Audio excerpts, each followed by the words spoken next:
Hi and welcome to video number 3.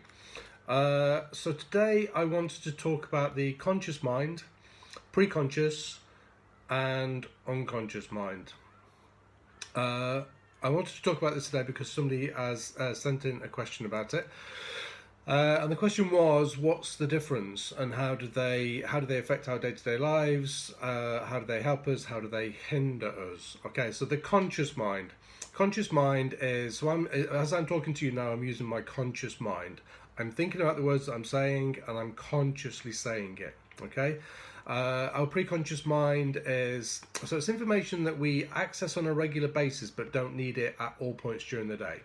So if you imagine things like, where did I put my wallet, where's my car keys, they would probably drop into the unconscious, and then you would just pluck them back out when you need that information. The unconscious mind. Oh, the unconscious mind. So this is a huge part of the mind. If you imagine an iceberg, so imagine an iceberg, and you just got the tip of the iceberg showing. There's a huge part of the iceberg underneath that you can't see. Well, that's the unconscious mind. The unconscious mind stores our previous experience. It would store trauma. It would store memory. It would store all sorts of things. It's a huge part of the mind. It stores all our habits and all of our behaviors.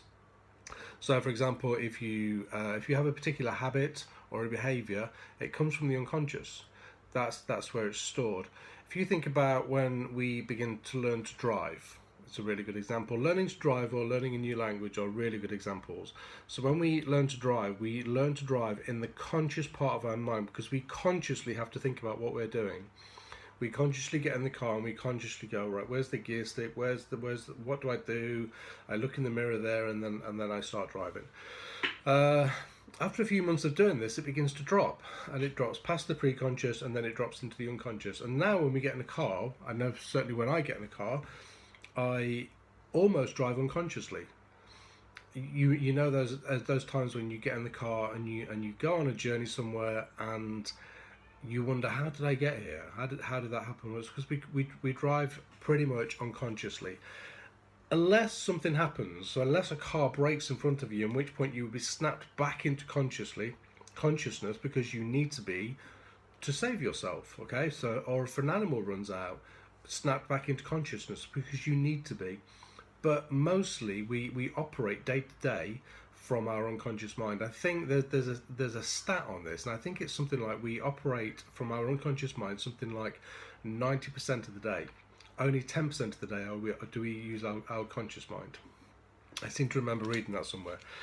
But the unconscious mind is really interesting because it stores all of our past memories and experience and behaviours and habits.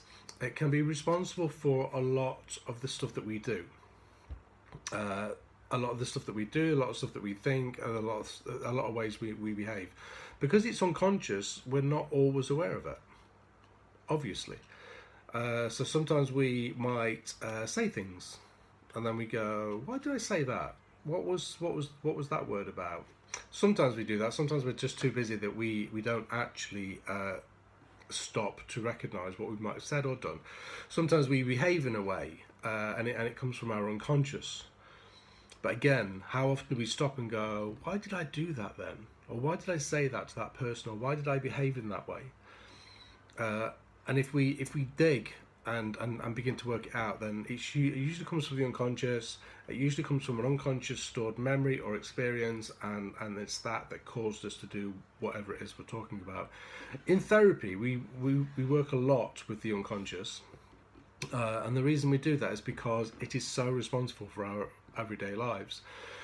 But in therapy, we use it because it can be really interesting. There's a belief by Freud that our dreams are projections of our unconscious mind. So if we can remember dreams and take them to a therapist who's really good at analysing dreams or psychoanalytical, then they will translate the dreams and again give us a good idea of what's happening in the unconscious mind, because it is really responsible for our everyday lives. So I answered that question because somebody wanted to know what it was, and nearly in every session that I deliver, the unconscious mind. We talk about the unconscious mind in some ways. So conscious, pre-conscious, and unconscious. We talk about it in some ways. Sometimes it's really classic. We're talking about changing behaviours and habits, and sometimes I'm asking people if they recognise what's happening in their unconscious minds and how it's affecting their day-to-day behaviours and moods and feelings. So that's it. That's what the conscious, pre-conscious, and unconscious minds are. If you've got any more questions, then please feed them through to me. Inbox me them, because that way they're private, and then I can pick out the ones that I get a lot of requests for. Okay. Enjoy the video. Thank you for watching, and I shall speak to you soon. Take care. Bye bye.